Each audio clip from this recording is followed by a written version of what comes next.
Hello everyone. In this demonstration, I will show you how to split a taxi fare between you and your friends using Slice of Cost.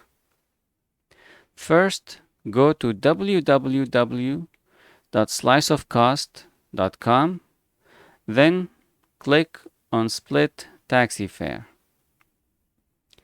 Make sure the Place Origin option is selected and place the origin marker at the location where the taxi will pick you and your friends. Make sure the Place Stop option is selected and place a stop at each location the taxi will drop you and your friends. Finally, click on Split.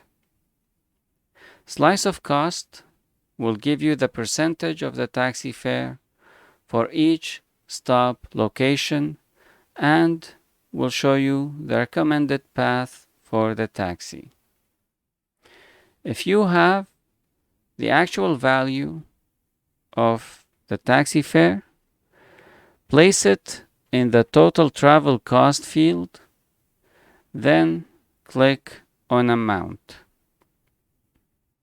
This will show the actual travel cost contributed by each stop location, which you can assign to each friend.